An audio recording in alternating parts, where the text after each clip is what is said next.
అందరికీ వందనాలు. దేవుడు ఉదయకాలపు వేళలో మనందరినీ కూడా ఆయన దీవించి ఆశీర్వదించి తన బలముతో తన శక్తితో మనందరినీ కూడా ప్రభు నింపునుగాక. ఈరోజు చదువుకున్నటువంటి వాక్య భాగమైన కీర్తనల గ్రంథము మొదటి కీర్తనలో రాయబడిన కొన్ని మాటలు మనము ధ్యానం చేసుకుందాం. మొదటి కీర్తనలో నుండి 2 చరణాలు చదువుదాం. దుష్టుల ఆలోచన చొప్పున నడువక,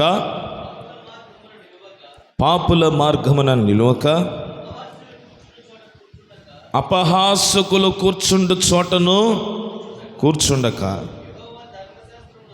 యెహోవా ధర్మశాస్త్రమునందు ఆనందించుచు దివారాత్రము దానిని ధ్యానించువాడు ధన్యుడు. ఈ మొదటి కీర్తనలో దేవుని యొక్క వాక్యానికి సంబంధించి ఓ చక్కటి మాట రాయబడింది. ఆయన వాక్యము ఎంత చక్కని పని చేయగలదో, దేవుని వాక్యము ద్వారా ప్రజలు ఎలా దీవించబడతారో అనే చక్కటి విషయాలు దీనిలో రాయబడ్డాయి. అందుకే ఇక్కడ అంటాడు, దుష్టుల ఆలోచన చొప్పున నడువక, పాపుల మార్గమున నిలువక, అపహాసకులు కూర్చుండు చోటను కూర్చుండక, ఆయన ధర్మశాస్త్రమును ఆనందించుచు దివారాత్రము దానిని ధ్యానించువాడు ధన్యుడు. దేవుని వాక్యాన్ని ధ్యానించేవారు ధన్యులని, ఆశీర్వదించబడిన ప్రజలని కీర్తనలలో మొదటి కీర్తన తెలియపరుస్తూ ఉంది. ఈ మొదటి కీర్తనలో ఉన్న 6 చరణాలలో చాలా చక్కటి విషయాలు రాయబడ్డాయి. ఫలించే వారెవరు, ఫలింపని వారెవరు, వాక్యాన్ని ప్రేమిస్తే వారు అలా ఫలించబడతారో, అలాగే వాక్యానికి విరుద్ధమైన పనులు చేసేవారు కూడా, వారిని గురించి కూడా చెప్పబడింది. పాపుల మార్గం నిలిచేవారు ఏమైపోతారు, దుష్టుల ఆలోచన చెప్పిన నడుచుకునేవారు ఏమైపోతారు, అపహాసకులు కూర్చుండే చోటన కూర్చుండే ప్రజలు ఏమవుతారు, దాని గురించి కూడా రాయబడింది. దుష్టులు అన్నాడు 4వ చరణంలో. ఇక్కడ దుష్టులు అనే మాట రిపీటెడ్గా కనబడుతుంది. మొదటి చరణంలో దుష్టులు అన్నాడు, 4వ చరణంలో దుష్టులు అన్నాడు, 6వ చరణంలో దుష్టులు అన్నాడు. చూసారా, దుష్టుల ఆలోచన కనబడుతుంది. దుష్టులు అలాగను ఉండక అన్నాడు. తర్వాత దుష్టుల మార్గము, దైవ సన్నిధిని ప్రేమించని వారు, దేవుని వాక్యాన్ని వ్యతిరేకించేవారు, ఆయన సత్యాలను అంగీకరించని వారు. అలాగే పాపులు అనే మాట కనబడుతుంది, నీతిమంతులు కనబడుతున్నారు. ఇలాగా 2 కేటగిరీల ప్రజలు ఇక్కడ కనబడుతున్నారు. మరి ఈరోజు ఈ మాటలు వింటుంటే మనం ఏ కేటగిరీలో ఉన్నాం, మనం ఎక్కడున్నాం? అపహాసకులుగా ఉన్నామా, దుష్టులుగా ఉన్నామా, పాపులుగా ఉన్నామా, లేక ఇందులో రాయబడినట్టుగా నీతిమంతులుగా ఉన్నామా, ఆయన వాక్యాన్ని ధ్యానించేవారుగా ఉన్నామా, ఆయన మాటలు విని నీతిమంతులుగా దేవుని సన్నిధిని స్తుతించగలిగే వారుగా ఉన్నామా? పరిశీలించుకోవాలి. మన పనులను బట్టి, మన ప్రవర్తనను బట్టి, మన జీవిత విధానాన్ని బట్టి ఈ పరిస్థితులన్నింటిలో మనము నడిపించబడతాం.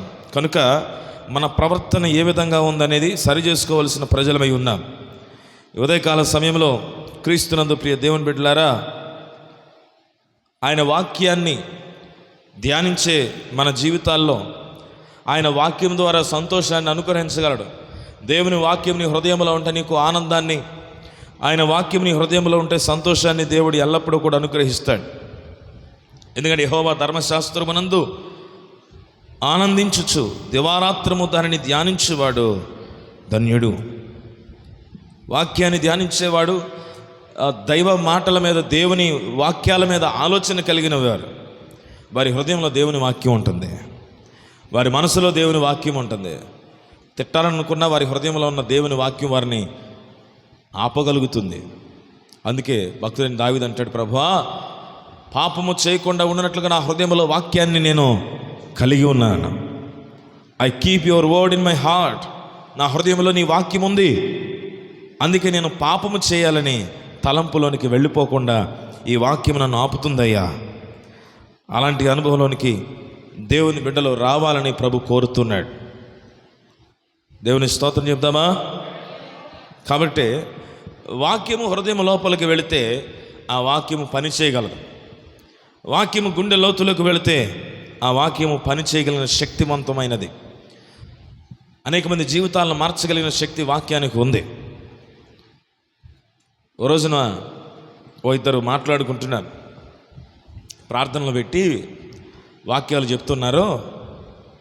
అందులో దేవుడు మనిషిని మట్టిలో నుండి తీసి ఆయన జీవవాయువును ఊది జీవాత్మ అయ్యాడని రకరకాల కబుర్లు చెప్తారా వీళ్ళు. మట్టిలో నుండి తీసిన వ్యక్తి, మట్టిలో నుండి తీసిన బొమ్మకి ఊది మనిషిగా చేశాడు. ఎన్ని కట్టుకోతలు చెప్తున్నారా? మనం నమ్మాలి. దేవుడు మట్టిని మనిషిగా చేసి ప్రాణం పోసాడంటే మన చెవులో ఏమన్నా పువ్వులు ఉన్నాయారా అని ఇద్దరు మాట్లాడుకుంటున్నారట. వీళ్ళు చెప్పేది అదరా, నమ్మడానికి శక్యంగా లేదు. వీళ్ళ దేవుడు సిలువలో మేకులే పిక్కోలేకపోయాడు, దిగి రాలేకపోయాడు, చచ్చిపోయాడు. వీళ్ళ దేవుడు ఏమన్నా గొప్ప? ఇలాంటి మాటలు మాట్లాడుకుంటున్న చోటికి అప్పుడే ఒక అతను వచ్చి ఆగాడు. అరే, మీరు అన్న మాటలకు ఒకప్పుడైతే నాకు కోపం వచ్చేది, ఎంతమంది తలకాయలు పగలగొట్టానో మీకు తెలుసు. కానీ ఇన్ని మాటలు మీరు అంటున్నా కూడా కోపం రావట్లేదు. ఎందుకు తెలుసా? తలకాయలు పగలగొట్టే తాగుబోతుండని నన్ను ఆయన మార్చాడు. సిలువలో నుండి ఆయన దిగాడో లేదో నాకు తెలియదు. మంటిని మనిషిగా చేశాడో లేదో కూడా నాకు తెలియదు.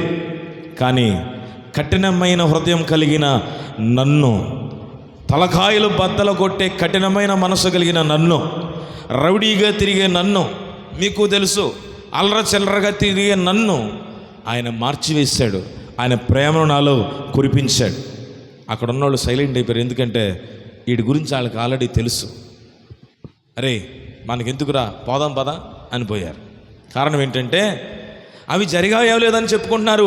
కళ్ళెదురుగా ఒకడున్నాడు సాక్ష్యం. వీడు మార్చబడిన వాడు, మూర్ఖుడే ప్రేమ కలిగిన వాడుగా మారాడు. కఠినాత్ముడే కానీ దేవుని ప్రేమను చూపించే వ్యక్తిగా ఉన్నాడు. నేనే సాక్ష్యం. అవి జరిగాయో లేదని మీరు అనుకుంటున్నారు, కానీ నా బ్రతుకును మార్చిన వాడు ఉన్నాడు, నా జీవితాన్ని మార్చేసిన వాడు ఉన్నాడు, నా కుటుంబాన్ని మార్చిన వాడు ఉన్నాడు. నిజంగా ప్రభుని ఎరిగిన వారు తమ జీవితాలను మార్పు చెందిన ప్రజలుగా ఉంటారు. దేవుని స్తోత్ర. ఎందుకో తెలుసా? వాక్యము వారి హృదయంలోకి వెళ్ళింది, అందుకే వారు మార్పు చెందారు. నీ గుండెలోనికి వాక్యం వెళితే నీవు మార్పు చెందుతావు. మత్తయి సువార్త 13వ అధ్యాయం 24వ వచనంలో రాయబడిన ఒకసారి చూద్దాం. మత్తయి సువార్త 13:24 వచనం.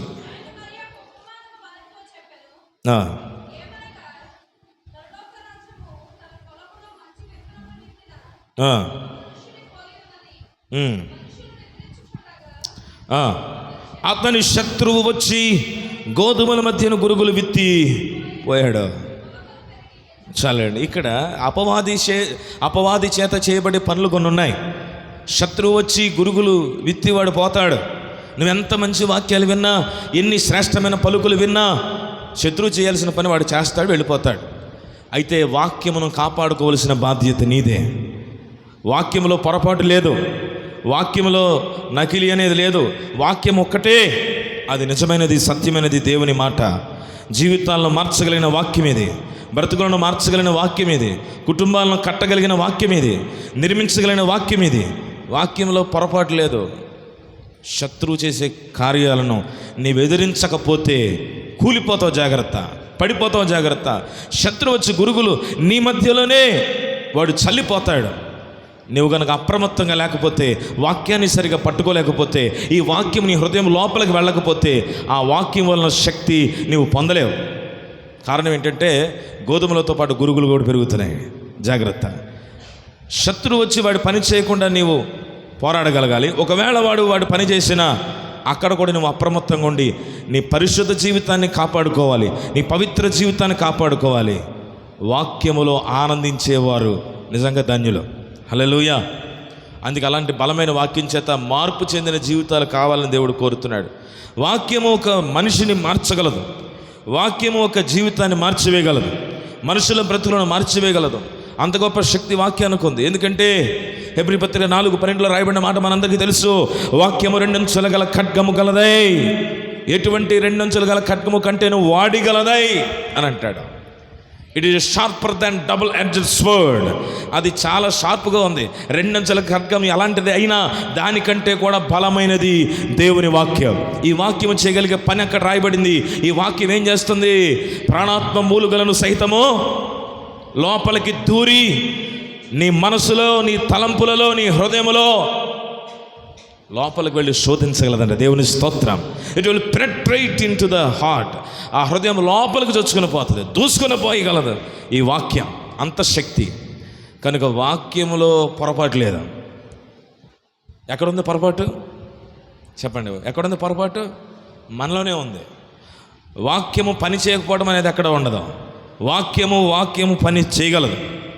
దేవుడు తన మాట ద్వారా పని చేయించగలడు. అయితే ఆ వాక్యం పని చేయించడానికి మనము అనుకూలమైన విధానంలో ఉండాలి. అనుకూలంగా మనం ఉండాలి. ప్రభువా, నీ వాక్యం పని చేయాలి, నా హృదయంలో చొచ్చుకొని పోవాలి, నా మనస్సులో ఉండిపోవాలయ్యా. ఆ వాక్యం నా హృదయంలో నిలబడిపోవాలి. ఆ వాక్యం చేత నేను హత్తుకొని ఉండాలి. ఆ వాక్యం నన్ను పని చేయించాలి, నేను ప్రవర్తించేలా చేయాలి, నీ కొరకు నిలబడేటట్టు చేయాలి. దేవుని స్తోత్రం కలుగునుగాక. అప్పుడేమవుతుంది? నీ నోట మాట రాకమునిపే వాక్యము నీ లోపల నుండి పనిచేయడానికి అవకాశం ఉంది. నీ నోట ఏదైనా బూతు మాట వచ్చే పరిస్థితి ఉందేమో. రకరకాల దేవునికి వ్యతిరేకమైన పాపముతో కూడిన మాటలు నోట నుండి రాకమునిపే ఈ హృదయంలో వాక్యం పనిచేయడం ప్రారంభిస్తుంది. హృదయంలో వాక్యం లేకపోతే, శత్రువు వచ్చి గురుగులు జల్లిపోతే, శత్రువు వచ్చి ఎత్తుకొని వెళ్ళిపోతే, వాక్యం లేని వ్యక్తివై రకరకాల పద్ధతులు, రకరకాల మాటలు ఈ నోట్లోకి వచ్చే ప్రమాదం ఉంది. జాగ్రత్త. అందుకే దేవుడు ఈ వాక్యం ద్వారా తెలియపరుస్తున్నాడు. అపహాస సంబంధమైన పరిస్థితులు, పరిహాసం, అలాగే పాప సంబంధమైన పరిస్థితులు, దుష్ట సంబంధమైన పరిస్థితులు ఇవేవి కూడా మన జీవితంలో ఉండటానికి వీల్లేదు. దేవుని బిడ్డలు ఎలా ఉంటారో చెప్పాడు. అతడు నీటి కాలువలో ఎవరు నాటబడినదై ఆకు వాడక తన కాలమందు ఫలమిచ్చు చెట్టు వలె ఉండును. అతడు చేయునదంతయు సఫలమగును. అతడు చేయునదంతయు సఫలమగును. చెదరగొట్టబడిన జీవితం ఎవరిదే? దుష్టునిదే. దుష్టుడు అలాగున ఉండక గాలికి చెదరగొట్టబడు పొట్టువలే ఉంటారు. ఒకసారి గాలి వచ్చి చెదరగొట్టింది, చెదిరిపోయిన ప్రజలుగా ఉన్నారు. ఈ మాటలు వినుచున్న ప్రియ దేవుని బిడ్డలారా, దుష్టుడు వాడి కార్యాలు చేయక మునిపే నీవు మేలుకొలిపి నీ జీవితాన్ని ప్రభు చేతికి సంపూర్తిగా అప్పగించుకోగలిగితే అద్భుతాలు చేయగలిగిన దేవుడు మన దేవుడు. హల్లెలూయా. ఆశ్చర్య కార్యాలు చేయగలిగిన దేవుడు మన దేవుడు. అందుకే ఉదయకాలపు వేళలో దేవుని పాదాల చెంత మనల్ని మనం తగ్గించుకోగలగాలి. ప్రభు యొక్క మాట కొరకు మనం సంసిద్ధులమం కావాలి. గత రాత్రి ఎంతమంది ప్రార్థనకు వచ్చారు నాకు తెలియదు, ఎందుకంటే నేను మరొక చోట వాక్య పరిచర్యలో ఉన్నాను. జంగారెడ్డిగూడెం దగ్గరలో ఉపవాస ప్రార్థన కూడికలలో వాక్య పరిచర్య అందించడానికి వెళ్ళవలసి వచ్చింది. మరి శనివారం రాత్రి ప్రార్థనను కూడా మీరు అందరూ సీరియస్గా తీసుకోవాలి. సిద్ధపాటు ప్రార్థనలో మరి అందరూ కూడా ప్రార్థించాలి, సంఘము కొరకు, కుటుంబాల కొరకు. కారణం ఏంటి? దుష్టుడు వచ్చి అక్కడ వాక్యం ఎత్తుకొని వెళ్ళిపోకుండా, చెదరగొట్టకుండా వాడి యొక్క ప్రణాళికలన్నీ కూడా ప్రార్థన ద్వారా సంఘము ఎదిరించగలగాలి. హల్లెలూయా. పిల్లలకు ఏదైనా కావాలంటే వారు తల్లిదండ్రుల దగ్గరకు పరిగెడతారు కదా, ఆ పరిగెత్తే విధానంలో కూడా వ్యత్యాసం ఉంటుంది. పిల్లలకు కావలసినవి ఏమైనా ఉంటే కొన్నిటికి డాడీ దగ్గరికి వెళ్తారు, కొన్నిటికి మమ్మీ దగ్గరికి వెళ్తారు. అవునా కదా?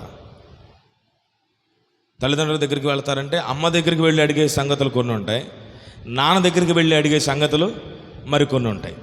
కాబట్టి ఆ సమయంలో నాన్నని కాకపట్టేటప్పుడు నాన్నని కాకపడతారు, అమ్మను కాకపట్టేటప్పుడు అమ్మను కాకపడతారు. వాళ్ళ అండర్లో ఉండేది. ఇప్పుడు నాన్నని అడగవలసిన అమ్మని అడిగితే అమ్మ ఏం చెప్పొద్ది? పోయి నాన్నని అడగండి. ఇప్పుడు నాన్న దగ్గరకు వచ్చారు, అమ్మని అడగాల్సిన విషయాలు అడిగారు అనుకో, తండ్రి ఏమంటాడు? నీ అమ్మని అడగండి రా పావతలకి అంటారు లేదా? అంటే ఎవరి డిపార్ట్మెంటు వాళ్ళ డిపార్ట్మెంట్ అని పిల్లలకి తెలుసు. వాళ్ళు అలా అడగరు అనుకోండి, చెప్తున్నా. ఖచ్చితంగా ఏ విషయం నాన్న అడగాలో తెలుసా లేదా?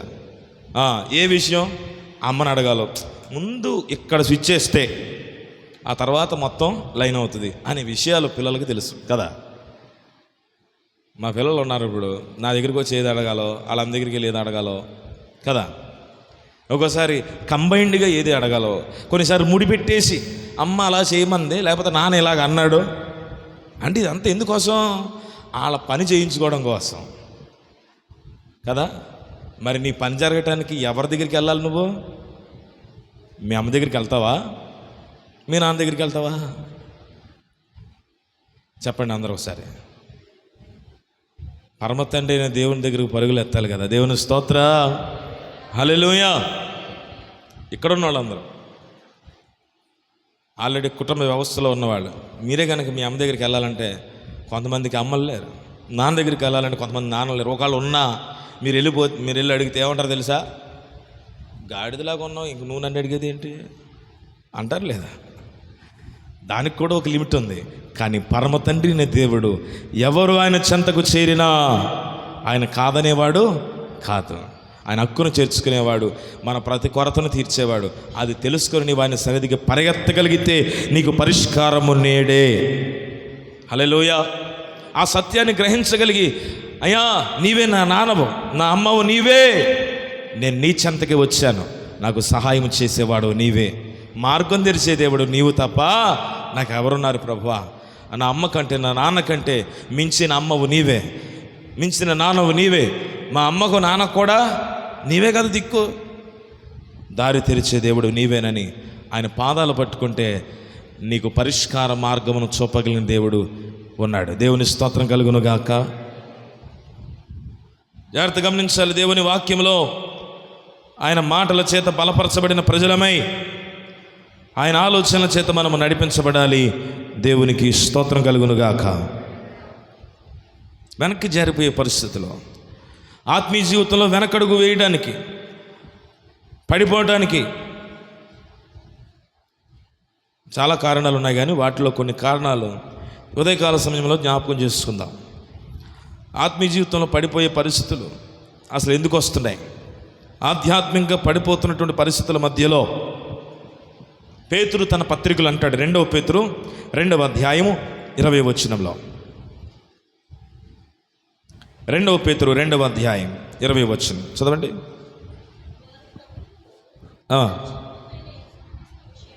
చూడండి. వారు ప్రభువును రక్షకుడని యేసుక్రీస్తు విషయమైన అనుభవ జ్ఞానము చేత ఈ లోక మాలిన్యములను తప్పించుకుని తరువాత మనలా వాటిలో చిక్కుబడి వాటి చేత జయింపబడిన ఎడల వారి కడవరి స్థితి మొదటి స్థితి కంటే మరి చెడ్డదగును. వారు నీతి మార్గమును అనుభవపూర్వకంగా తెలుసుకొని తమకు అప్పగింపబడిన పరిశుద్ధమైన ఆజ్ఞ నుండి తెలియక ఆ మార్గము అనుభవపూర్వకంగా తెలియక ఉండుటయే వారికి మేలు. ఆ అనుభవం చెప్తున్నాడు. కుక్క తన వాంతికి తిరిగినట్టును, కడుగబడిన పంది బురదలో దొరలటకు మళ్ళినట్టును జాగ్రత్త. లోక మాలిన్యములను తప్పించుకున్న తరువాత మరలా వాటిలో చిక్కుబడి, లోక మాలిన్యం తప్పించుకొని ప్రభువులోకి వచ్చిన వారు ఉన్నారు కదా. వారు ఒకవేళ దేనినైతే వదిలిపెట్టారో, ఏ మాలిన్యాన్నైతే విడిచిపెట్టారో, మరలా దాని చేత జయింపబడితే వారి కడవరి స్థితి వారి మొదటి స్థితి కంటే చెడ్డది అంటాడు. వాళ్ళు అసలు రక్షింపబడకపోవటమే మంచిది అంటున్నాడు. అసలు వాళ్ళు ప్రభువు దగ్గరికి ఎందుకు వచ్చారో, దేవుని దగ్గరకు వచ్చి కూడా ఇంకా దరిద్రతను అనుభవిస్తున్నారు. ఇంకా ప్రభు దగ్గరికి వచ్చి కూడా లోక సంబంధమైన విషయాలలో విడుదల లేదు. అందుకే వాళ్ళ గురించి అంటున్నాడు, కుక్క తన వాంతికి తిరిగినట్లుగా. పంది కడగబడింది కానీ తిరిగి మరలాది బురదలోకి పోతుంది. కారణం దాని బుద్ధి బురదలో దొర్లే స్వభావం కలిగింది. విడిచిపెట్టబడిన పాపాన్ని మరలా తిరిగి ఎన్నడూ కూడా కలిగి ఉండటానికి, పాపపు జోలికి వెళ్ళడానికి దేవుని బిడ్డలైన వారు ధైర్యం చేయడానికి వీల్లేదు. ఆ పరిస్థితుల నుండి విడిపించబడిన ప్రజలమై ఉండాలి. దేవునికి స్తోత్రం కలుగునుగాక. హల్లెలూయా. ఈరోజు దేవుని మాటలు వినుచుండగా ఆధ్యాత్మికంగా పడిపోవటానికి కారణాలు ఏంటి?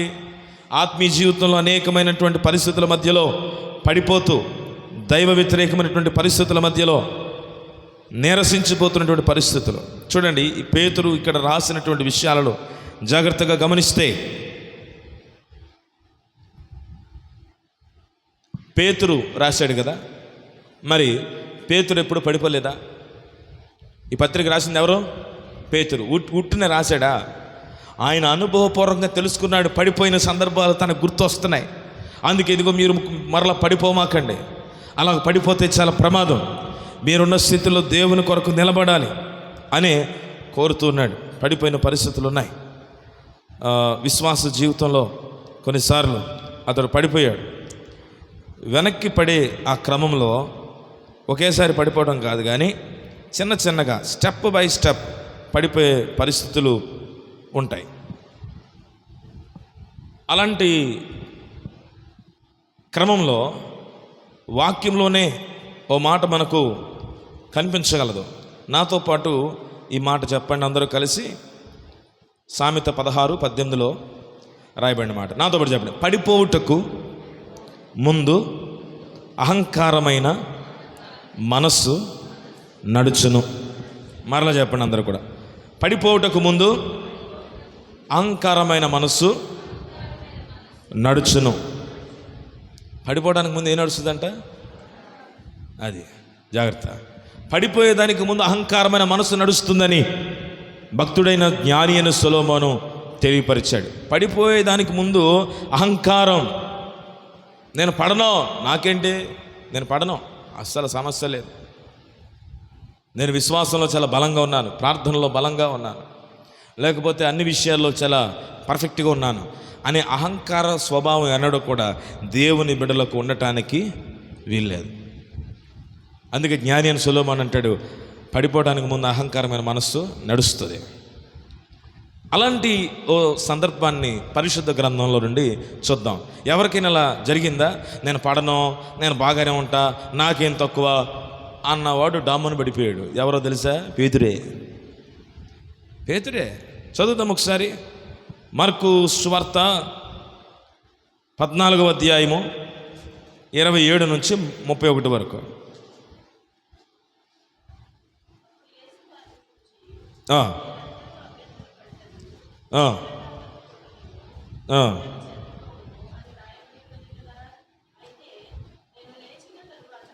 ప్రభు వారిని హెచ్చరిస్తున్నాడండి. యేసయ్య వారిని హెచ్చరిస్తున్నాడు. యేసు వారిని చూసి మీరందరూ అభ్యంతర పడదురు, గొర్రెల కాపరిని కొట్టుదును, గొర్రెలు చెదరిపోవును అని రాయబడి ఉంది. ఇదిగో ఓ శోధన కాలం మీ మీదకి రాబోతుంది. శ్రమ కాలంలో మీరు పెట్టబడబోతున్నారు. ఒక ఇబ్బందికరమైన పరిస్థితి మీకు వస్తుంది. ప్రభు చెప్తున్నాడా లేదు? ఇక్కడ చెప్పి వారిని హెచ్చరిస్తూ ఉండగా, అయితే నేను లేచిన తర్వాత మీకంటే ముందుగా గలిలయలోనికి వెళ్ళేది నేను. సరే ప్రభు అనాలి. పేతురు ఏమంటాడు? అందుకు పేతురు, అందరూ అభ్యంతరపడినా అయ్యా, నేను మాత్రం అభ్యంతరపడను. నా భక్తి ఎలాంటిది అనుకున్నావు? నా ప్రార్థన ఎలాంటిది అనుకున్నావు? అసలు నేనేమనుకున్నావు? అసలు నువ్వు ఎవరు ఈ మాట పలికింది? పేతురు. అభ్యంతర పడతారో ప్రభువే చెప్పాడు. ఇదిగో నన్ను గురించి మీరు అభ్యంతరపడే రోజులు రాబోతున్నాయి. కానీ పేతురు అంటాడు, అయ్యా ఒకవేళ ఎవరు అభ్యంతరపడినా, ఆ మాట కూడా చెప్పాడు లేదా? అందరూ అభ్యంతరపడినా నేను ఒక్కడిని మాత్రం నిలబడతా, నేను ఒక్కడిని మాత్రం స్ట్రాంగ్గా నిలబడతా. అందరు నరకానికి పోయినా నేను మాత్రం పరలోకంలో వచ్చేలాగా నిలబడతాను ప్రభువా, నీ పేరు నిలబెడతాను అయ్యా. హెచ్చరించేది ఎవరో? స్వయాన క్రీస్తే, స్వయాన ప్రభువేని హెచ్చరిస్తుంటే ఆ మాట విని, ప్రభువా నేను అలా పడకుండానట్లుగా నాకు సహాయం చేయవా, నా చేయి పట్టుకోవా. ఆల్రెడీ పడ్డాడుగా కొన్నిసార్లు, పడలేదా? సముద్రాలు నడుస్తున్నప్పుడు పడిపోయాడు. ఆయనకంటే భక్తిపరులు మనం కాదు, మనం కూడా బోల్డ్ పడిపోయాం. రాయబడ్డాయి చదువుతున్నాం, మనం కూడా రాసుకొని పెద్ద పుస్తకం అవుతుంది. ఎన్నిసార్లు పడిపోయాం బొక్కబారలా కదండి. అన్నిసార్లు ఆయన లేపుతూనే ఉన్నాడు. దేవుని స్తోత్ర.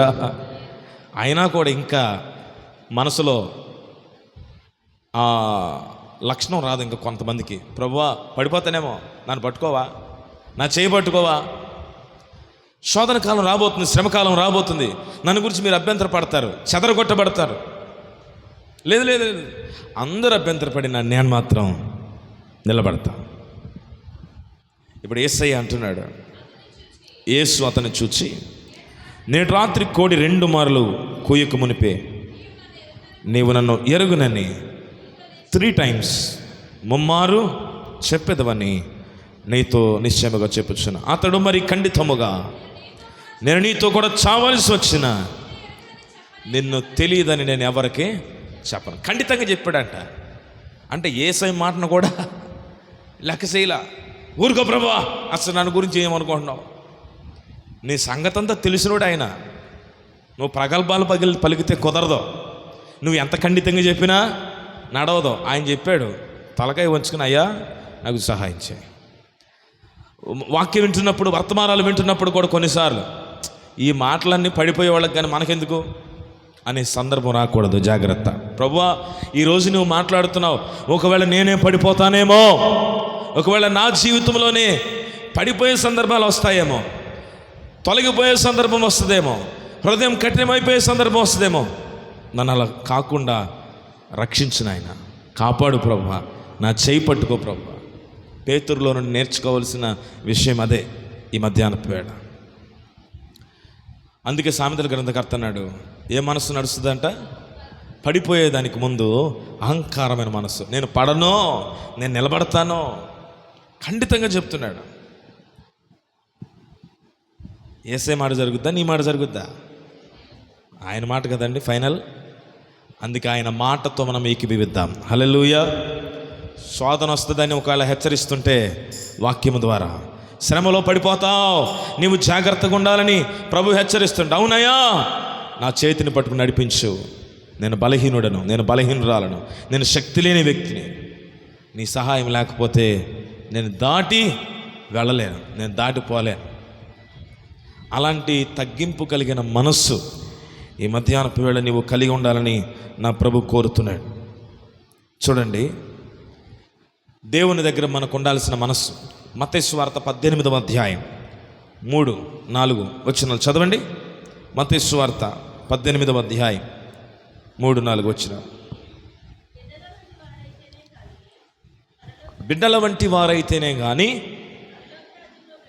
పరలోక రాజ్యములో ప్రవేశింపరని మీతో నిశ్చయముగా చెప్పుచున్నాను. ఇంకా ఎలాగండి? తమను తాము తగ్గించుకొని, వాడెవడో? హల్లెలూయా. ఏం చేయాలి ఇప్పుడు? మనం తగ్గించుకోవాలి. ఇగో చిన్న బిడ్డలు వచ్చారు, వారు తగ్గింపు మనసు కలిగి ఉన్నారు.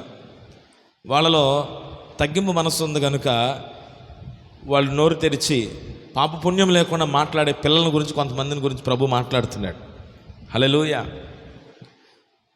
వాళ్ళంతా ఓపెన్గా ఉన్నారు. ప్రభు ఇదిగో ఇలాంటి మనసు మీరు కలిగి ఉంటే పరలోక రాజ్యము మీదే.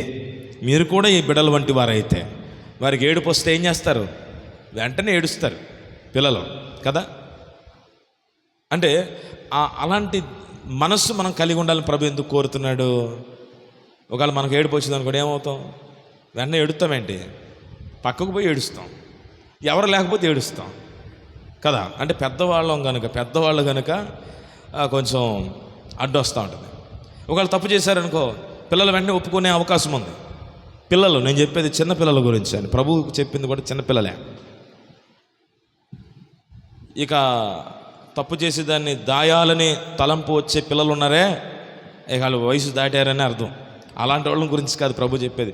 చిన్నపిల్లలు తప్పు చేస్తే వెంటనే చెప్తారు, నేను చేశా, ఇది నేనే చేశా, ఇది నేనే రాశా. మా ఇంటికి వస్తే మొత్తం గోడల నిండా పెయింట్లు ఉంటాయి. ఏ పెయింట్లు? స్కెచ్ పెన్నులతో, రకరకాల పెయింటు బ్రష్లతో, వాటర్ పెయింట్స్, రకరకాల పెయింట్లు చాలా ఉంటాయి. అడిగారు అనుకోండి,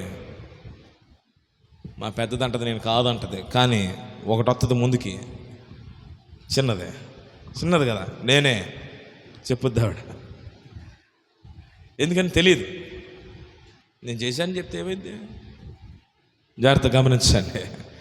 దేవుని బిడ్డలైన వారు ప్రభు అంటే, ఇదిగో మీరు ఇలాంటి చిన్న బిడ్డలైతే పరలోక రాజ్యము మీదే. దేవుని రాజ్యాన్ని స్వతంత్రించుకునే మనసు కలిగి ఉండాలని ప్రభు కోరుతున్నాడు. తగ్గింపు కావాలి. నీవు తగ్గించుకునే మనసు కావాలి, హెచ్చించుకునే మనసు కాదు. పేతురు ఏం చేశాడంటే, అయ్యా నిన్ను నేను కాదని కానీ, వద్దని కానీ, నీవు తెలియదని కానీ నేను అనను. ఎవరు ఎన్ని చెప్పినా నేను మాత్రం నిన్ను విడిచిపెట్టను. జరిగిందా? అసలు ఆయన ఎవరో నాకు తెలియదండి. కోడి కూర్చుంది, కొంచెం గుర్తొస్తూ ఉంది. అరే అబ్బాయి, నువ్వు కూడా ఆ యేసుక్రీస్తుతో తిరిగినోడివే కదా. రెండోసారి అంటున్నాడు, భలే పనండి బాబు, నేను కాదని చెప్పానుగా. ఆ చిన్నది ఇంకా రెట్టించండి, లేదు నువ్వు ఆయనతో తిరిగినోడివే. రెండోసారి కోడి కూసింది. ఇక అర్థమైపోయింది, నేను చేసిన తప్పును నా ప్రభు ముందే తెలియపరిచాడు. కానీ ప్రగల్భాలు పలికి నేను చెప్పనని చెప్పాను. పక్కకు పోయి ఏడుస్తున్నాడు. ప్రభువా, ఎంత దౌర్భాగ్యుడను, కనికరించావు. కన్నీటితో దేవుని పాదాల చెంత వేడుకున్నాడు. పేతురు అహంకారాన్ని విడిచిపెట్టాడు, అతిశయాన్ని విడిచిపెట్టాడు. పడిన ప్రతిసారి ఆయన పాదాలు పట్టుకున్నాడు, పడిన ప్రతిసారి ఆయన సహాయాన్ని కోరుకున్నాడు.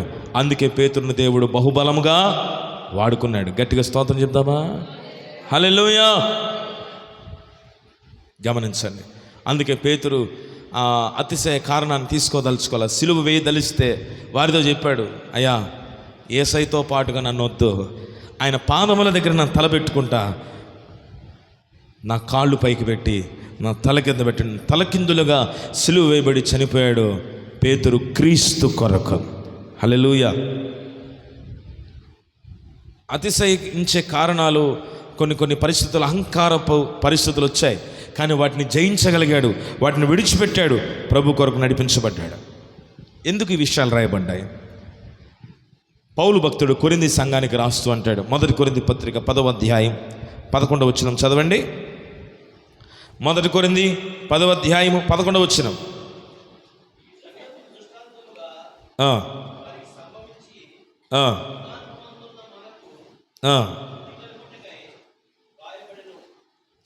దేనికోసం రాయబడ్డాయి? ఈ సంగతులన్నీ దృష్టాంతములుగా మనకు బుద్ధి కలుగుటకే రాయబడ్డాయి. బైబిల్లో రాయబడిన సంగతులన్నీ కూడా నీకు బుద్ధి కలగటానికే, నీకు జ్ఞానము కలగటానికే రాయబడ్డాయి. వాటిని గ్రహించగలిగి మనం బుద్ధి తెచ్చుకుంటే ధన్యులం మనం. దేవుని స్తోత్ర. మనం నిజంగా దీవించబడతాం, మనం నిజంగా ఆశీర్వదించబడిన ప్రజలమవుతాం. ఇప్పుడు మరలా మార్కు సువార్తలోకి వద్దాం. ఒకసారి 14వ అధ్యాయం 32 నుండి రాయబడిన కొన్ని మాటలు చదువుదాం. వారు గెత్సెమని అనబడిన చోటుకు వచ్చినప్పుడు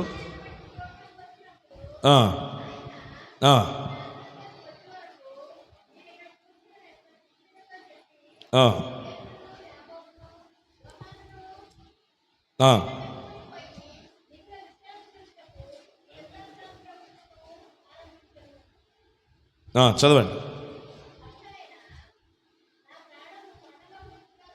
37 చదవండి. 37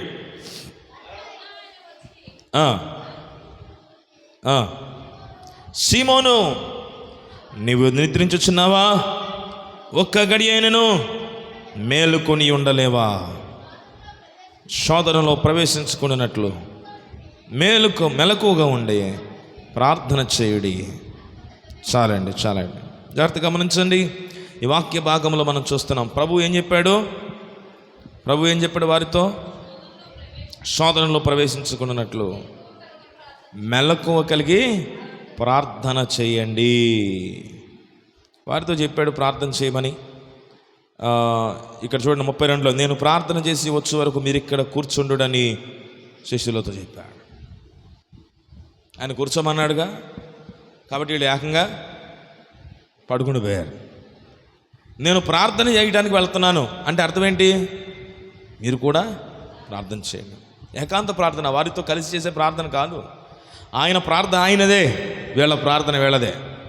అందుకే ఆ ఏకాంత ప్రార్థన అనుభవంలోనికి వీళ్ళ ముందు వారిని హెచ్చరించాడు ప్రభు.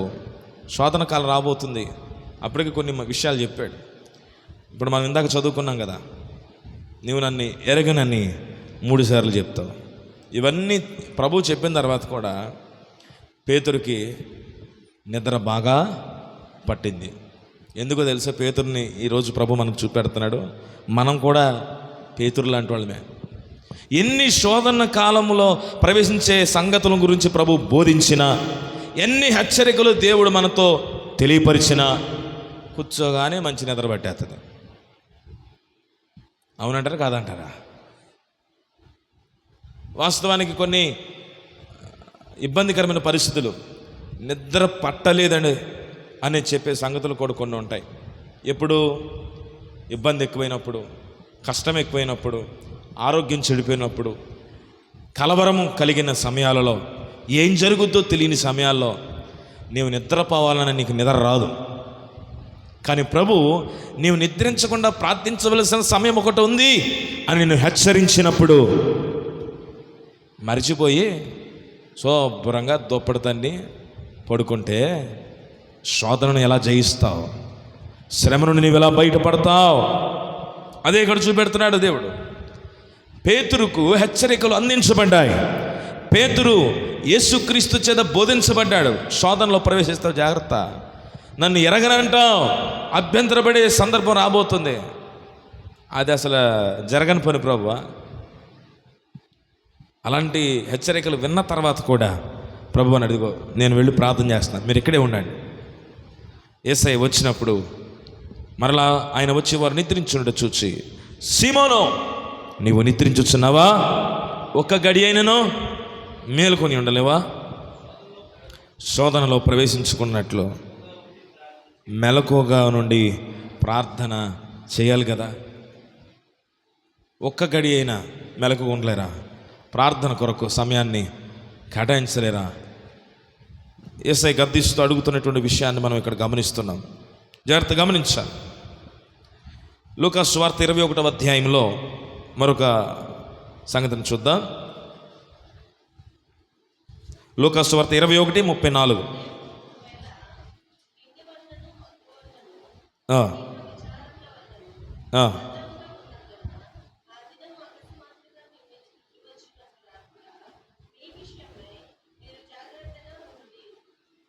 చాలండి.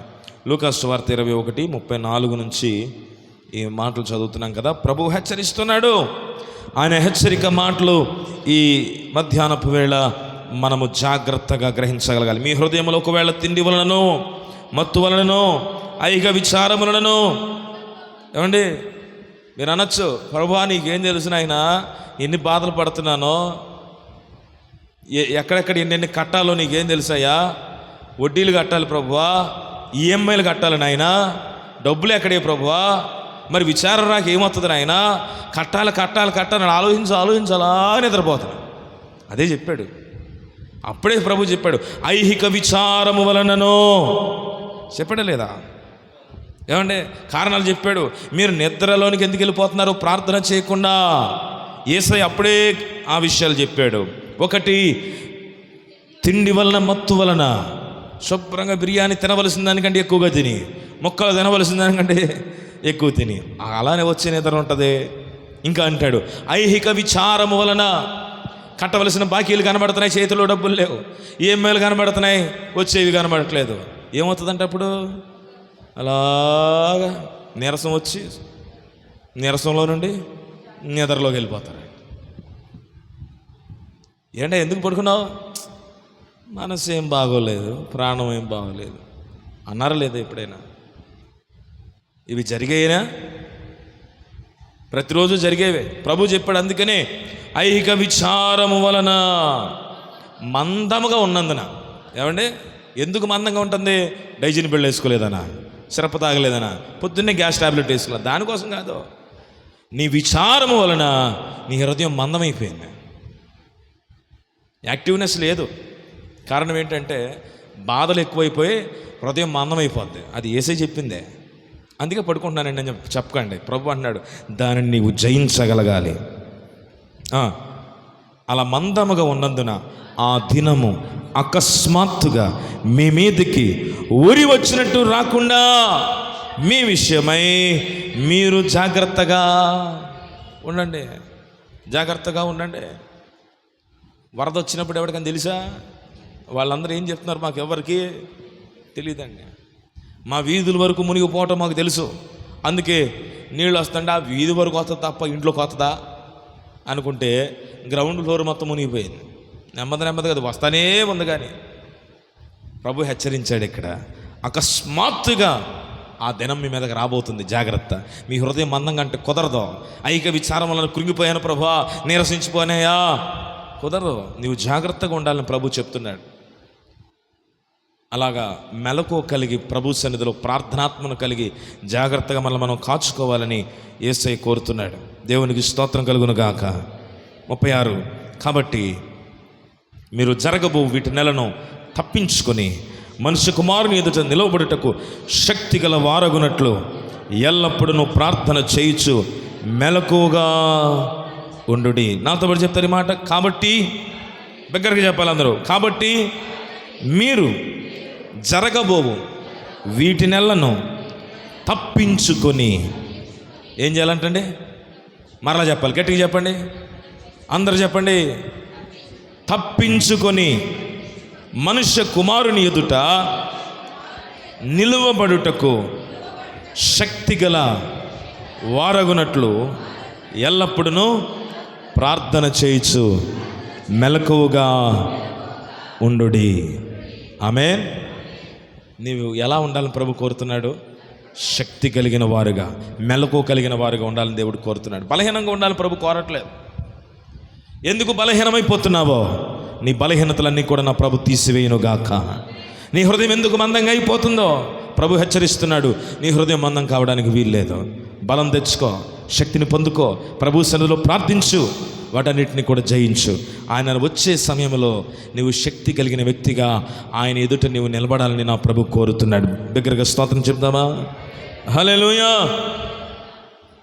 ఒరిజినల్గా మన పరిస్థితి ప్రభు చెప్పేశాడు. వాస్తవంగా అయితే నీ శరీరం బలహీనం, నీ లోపల ఉన్న ఆత్మ నిన్ను ప్రేరేపిస్తూ ఉంటుంది. నీ ఆత్మ నిన్ను పడుకోనివ్వదు, నీ ఆత్మ నిన్ను తొందర పెడతా ఉంది. కానీ కలవరాల చేత, ఐహిక విచారముల చేత నీ శరీరం కృషించిపోయింది. అలాంటి సమయంలో ఆయన పాదములు పట్టుకొని ఏడవగలిగితే, ఆయన పాదములు పట్టుకొని ప్రార్థించగలిగితే, సహాయము చేయమని మొరపెట్టగలిగితే, సహాయము చేయమని ఆయన వేడుకోగలిగితే, నిన్ను లేపగలిగిన వాడు ఆయనే. నీ చేతిని పట్టుకుని బలపరచగలిగిన వాడు దేవుడే. ఎక్కడి నుంచి వచ్చేది శక్తి? ఇక్కడ ఏమన్నాడు? మీరు శక్తి గలవారగునట్లు. పైన అన్నాడు మీ హృదయం అందంగా అయిపోయింది.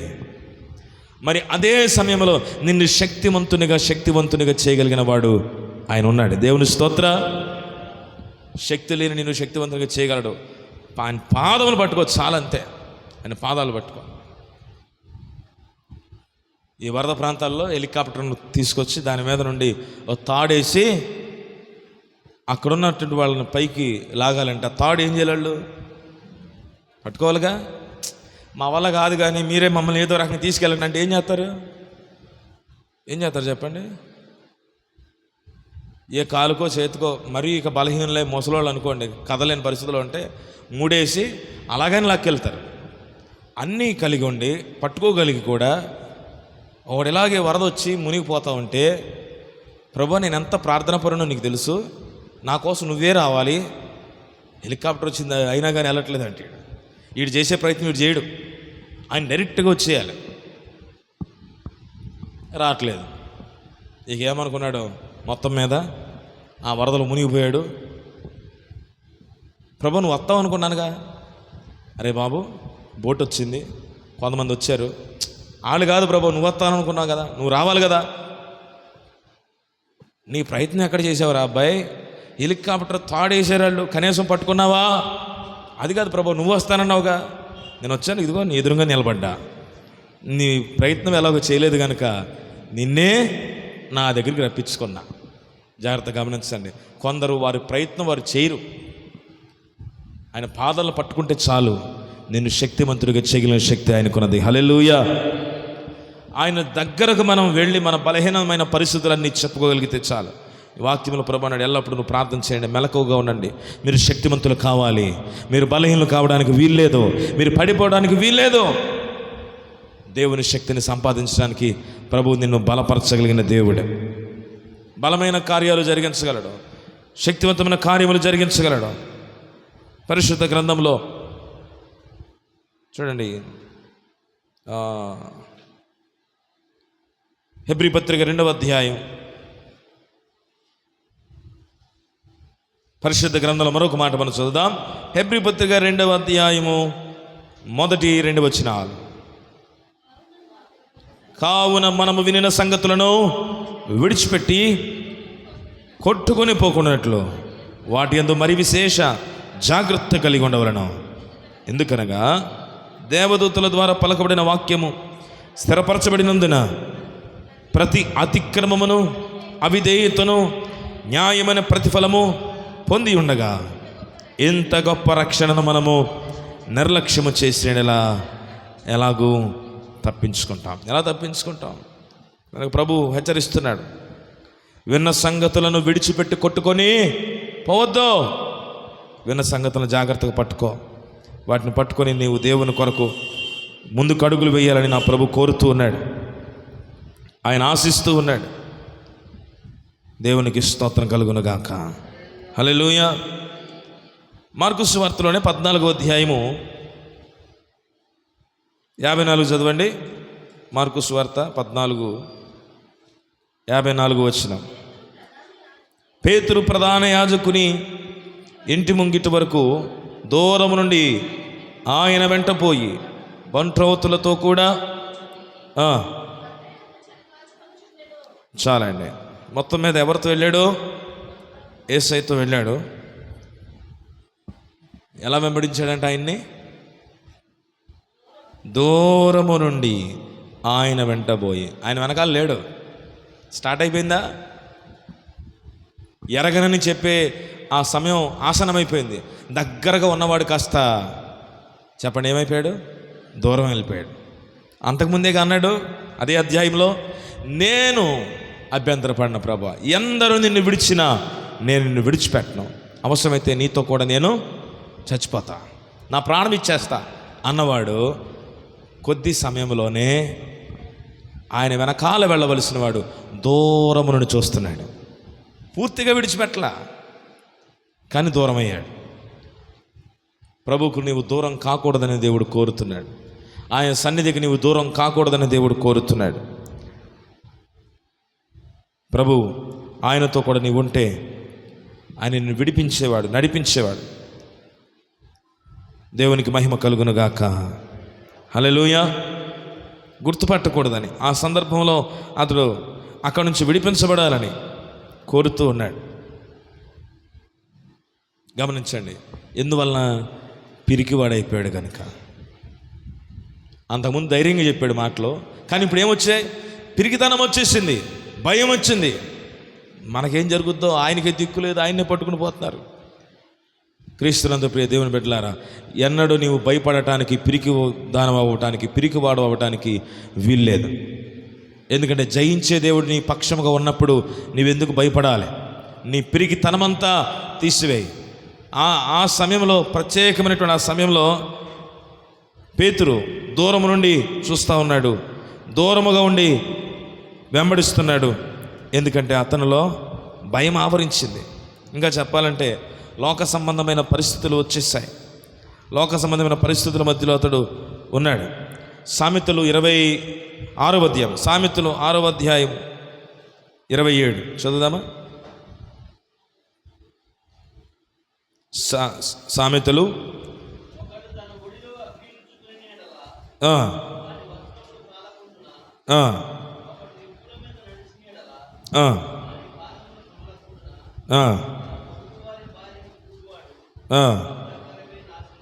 29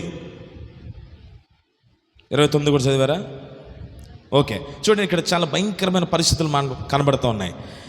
ఈ సంగతుల మధ్యలో చూడండి, పాపము, లోక సంబంధమైన పాపము ఓ వ్యక్తిని ఎలాగ పట్టించేస్తుందో. అభ్యంతరపడే పరిస్థితుల మధ్యలో ఎవరికి ఏమీ తెలియకుండా సైలెంట్గా ఆయనకు దూరంగా మనం పని కానిచ్చుకుని వెళ్ళిపోదాం అనుకున్నాడు. ఎవరో పేతురు. కానీ ఆ సందర్భంలో అతడు తీసుకున్న నిర్ణయం చేత అతడు అక్కడే అందరికి పబ్లిక్ అయిపోయాడు. చాలా జాగ్రత్తగా గమనించాలి. ప్రభుని విడిచిపెట్టి చేసే ప్రతి పాపము, దేవునికి వ్యతిరేకమైన ప్రతి పాపము భయంకరమైనదై ఉంటుంది. లోక సంబంధమైన ప్రతి పరిస్థితుల మధ్యలో దేవుని విడిచిపెట్టే ప్రజలుగా ఎన్నడూ మనం ఉండటానికి వీల్లేదు.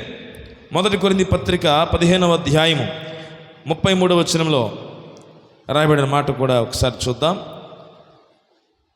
లోక సంబంధమైన దుష్ట సాంగత్యము మంచి నడవడిని చెరుపును, నీతి ప్రవర్తన గలవారే మేల్కొని పాపము చేయకుడి, దేవుని గురించిన జ్ఞానము కొందరికి లేదు, మీకు సిగ్గు కలుగుటక ఇంట్లో హెచ్చరిస్తున్నాడు. కొరింథీ సంఘాన్ని హెచ్చరిస్తున్నాడు పౌలు భక్తుడు. ఇదిగో మీకు సిగ్గు కలుగుటకే ఈ సంగతులు నేను చెప్పుచున్నాను, ఈ విషయాలు నేను చెప్తున్నాను. లోక సంబంధమైన పాపం నుండి వేరు చేయబడిన వారే మీరు దేవుని సన్నిధిలోకి ముందుకు వెళ్ళాలి. ఈ మధ్యాహ్నపు వెళ్ళి మాటలు వినుచుండగా ఒకడు తన నిప్పులు వేసుకున్నాడంట. ఒడిలో కాలకుండా ఉంటుందా? నిప్పులు వేసుకొని కప్పుకొని ఉంటే ఎంతసేపు ఉంటుంది కాలకుండా? వాడి ఒడి మొత్తం కాలిపోద్ది, బూడిదైపోద్ది. పాపముతో చెలగాట మాడటానికి వీలు లేదు. లోక సంబంధమైన కార్యములతో, వ్యసనములతో, పరిస్థితుల మధ్యలో ఎన్నడూ కూడా దేవుని బిడ్డలు సహవాసం చేయడానికి వీల్లేదు. ఇతడు వెళ్ళి అక్కడున్న వారితో కలిసిపోవడానికి ప్రయత్నం చేస్తున్నాడు. అది ఇక్కడ మ్యాటర్. పేతురు యేసుక్రీస్తు శిష్యుడిగా ఉన్నాడు, కానీ అక్కడ ఎలా కనబడాలని కోరుకుంటున్నాడు? అక్కడ వారితో కలిసిపోయి నాకు ఆయనకి ఏమి సంబంధం లేదు, నేను కూడా మీలో ఒకడినే, మనమంతా ఒకటే అని వాళ్ళు నమ్మితే బాగుంటుంది అనుకుంటున్నాడు. లోకంతో నీవు ఒకటిగా ఉండటానికి వీల్లేదు. పాపముతో చేతులు కలపడానికి దేవుని బిడ్డలు ఎన్నడూ కూడా సాహసించడానికి వీల్లేదు. లోకానికి వేరై ప్రభుతో కూడా నీవు అడుగు వేయాలి. పేతురుకు ఎదురైన అంత ఘోరమైన పరిస్థితి మనకు రాదు. ఎందుకంటే పేతురును నలిపి నలగొట్టి హతసాక్షిగా మార్చబోయే ఒక ప్రణాళిక పేతురు జీవితంలో ఉంది. అందుకే దేవుడు అలాంటి మార్గంలో నుండి తీసుకెళ్ళాడు. ఈరోజు మన బ్రతుకులో, మన జీవితంలో అలాంటి శోధన వస్తే మనం ఎప్పుడూ ఎగిరిపోయేవాళ్ళం కదండి. అంత ఇబ్బంది ప్రభు పెట్టడం. పడవలసిన బాధలు, ఇబ్బందులు భక్తులు అనేక మంది పడ్డారు, అయిపోయినాయి. యేసయ్య ఇప్పుడు మనకు చక్కగా దొరికాడు. ఆయన విడిచిపెట్టకుండా లోకంలో ప్రతి శోధన నుండి విడిపించబడి ఆయన కొరకు నీవు నిలబడితే అదే చాలు. దేవుని స్తోత్ర. ప్రభు కొరకు నిలబడగలవా? ఆయనతో కూడా ఉండగలవా? అదే చాలు, అంతకు మించి అవసరం లేదు. ప్రభు కోరేది ఏంటంటే ఆయన్ని విడిచిపెట్టకుండా నీవు ఆయన వెంబడించాలి. క్రీస్తుని విడిచిపెట్టకుండా నీ ప్రతి బాధలో, నీ ప్రతి శ్రమలో, నీ ప్రతి ఆక్రందనలో, నీ ప్రతి ఏడుపులో నిన్ను ఆదుకునే దేవుడు నీకు తోడై ఉన్నాడు. విడిచిపెట్టాల్సిన అవసరమే ఉంది నీకు? దూరంగా పోవాల్సిన పరిస్థితే ఉంది? శత్రువు వచ్చి నిన్ను గలిబిలి చేస్తాడు, అపవాది వచ్చి నిన్ను తారుమారు చేస్తాడు. అయినప్పటికీ ఆయన మాటలు విడిచిపెట్టకో, ఆయన వాక్యాన్ని విడిచిపెట్టకో, ఆయన హత్తుకొని జీవించు. ఆయన పాదములు పట్టుకొని ఆయన ప్రేమించగలిగితే, పాపాత్మురాలైన స్త్రీ వచ్చి ఆయన పాదములు పట్టుకొని ఏడ్చింది. తన కన్నీటితో ఆయన పాదాలు కడిగితే ఆయన అన్నాడు, ఈమె నన్ను విస్తారముగా ప్రేమించిన గనుక ఈమె యొక్క విస్తారమైన పాపములు క్షమించబడ్డాయి. విస్తారంగా ప్రేమించే మనసుందా? ఆయన విస్తారమైన మనసుతో ప్రేమించగలిగితే నీ విస్తారమైన దోషములు కూడా పరిహరించే దేవుడు ఆయనే. హల్లెలూయా. కనుక సహాయం చేసే దేవుడు, మార్గాలు తెరిచే దేవుడు, హత్తుకునే దేవుడు, ఆదరించే దేవుడు, నడిపించే దేవుడు నీకుండగా దిగులు దేనికి? భయం దేనికి? అహంకారం వద్దు. నేను పడను, నాకేం పర్లేదు అనే ఆ ఆలోచనలు మనకొద్దు. పేతురు అలాగనే పడిపోయాడు. ఈ మధ్యాహ్నపు వేళ సరి చేసుకోవాలి. అయ్యా, ఈ వాక్యం నాతో నీవు మాట్లాడుతుండగా పడిపోతానేమో, నా చేయి పట్టుకోవు ప్రభువా. కూలిపోతానేమో, నన్ను కూలిపోకుండా సహాయం చేయ ప్రభువా. వాక్యాన్ని విడిచిపెట్టి దూరంగా పారిపోయే పరిస్థితి నాకొద్దు. నిన్ను విడిచిపెట్టి పరుగులెత్తే పరిస్థితి నాకొద్దు. లోకంతో కలిసిపోయే సందర్భం నాకొద్దు. నిన్ను విడిచిపెట్టక నీతో కూడా నేను ముందుకు సాగుతా. నా చేయి పట్టుకు నడిపించాయా. నిన్ను వెంబడించగలిగే అవకాశం నాకు దయచేయి ప్రభువా. ప్రార్థించగలిగితే దేవుడు అద్భుతాలు చేస్తాడు. మోకరించండి, దేవుని సన్నిధిలో ఒక తీర్మానం తీసుకుని ప్రార్థన చేసి ఈ స్థలం నుండి వెళదాం. ఎందుకు ఈరోజు దేవుడు ఈ మాటలు నీతో మాట్లాడాడో, భక్తుడైన పేతురునే ఒక దృష్టాంతంగా దేవుడు మనందరికీ చూపిస్తున్నాడు, ఒక మాదిరిగా చూపిస్తున్నాడు. పేతురే పడిపోయే పరిస్థితులు వచ్చాయంటే, ఈ మధ్యాహ్నపు వేళ నీవు నేను ఎన్ని సందర్భాల్లో పడిపోతున్నామో పరిశీలించుకుని ప్రభు పాదాల చెంత వేడుకుందామా? నా చేయి పట్టుకో ప్రభువా, నన్ను కనికరించిన ఆయన, నన్ను బలపరచు ప్రభువా. లోక పాపములలో ఎక్కడ పడిపోకూడదు ప్రభువా, లోక శాపాల్లో నేను పడిపోకూడదు నాయన. ఐహిక విచారమున నా హృదయం మందం కాకూడదయ్యా. ఎందువలన ఎక్కడైతే నీకు వ్యతిరేకంగా నా పరిస్థితులు ఉన్నాయో, నా పరిస్థితులను మార్చు నాయన అని రెండు చేతులు అందరూ కూడా పైకెత్తి ఓ మారు యేసయ్య సన్నిధిలో ఆయన వేడుకుందాం. స్తోత్రాలు స్తోత్రాలు స్తోత్రాలు. అడగండి ప్రతి ఒక్కరు కూడా, ప్రభువా నాకు సహాయం చేయి తండ్రి, నాకు సహాయం చేయి ప్రభువా, ఆదుకొనయ్యా, నన్ను ఆదరించు ప్రభువా, నా చేయి పట్టుకున్నాను. హల్లెలూయా హల్లెలూయా. నీ చేయి పట్టి నడిపించేవాడున్నాడు. స్తోత్రాలయ్యా తండ్రి, నీ కొందనాలు, స్తోత్రములు తండ్రి. పరిశుద్ధుడా, తోడు నీవేగా, మరువగలనా నీ మధుర ప్రేమను, మరువగలనా నీ మధుర ప్రేమను. యేసు నా జీవితాంతము, యేసు నా జీవితాంతము. చేయి పట్టుకో, నా చేయి పట్టుకో, జారిపోకుండా నే పడిపోకుండా. యేసు నా చేయి పట్టుకో, చేయి పట్టుకో, నా చేయి పట్టుకో, జారిపోకుండా నే పడిపోకుండా. యేసు నా చేయి పట్టుకో, చేయి పట్టుకో, నా చేయి పట్టుకో, జారిపోకుండా నే పడిపోకుండా. యేసు నా చేయి పట్టుకో, జారిపోకుండా నే పడిపోకుండా. యేసు నా చేయి పట్టుకో, యేసు నా చేయి పట్టుకో. ప్రార్థన చేద్దాం. విజయ్ జన్ ప్రార్థన చేస్తాడు. ప్రార్థనలోకి వెళ్దాం.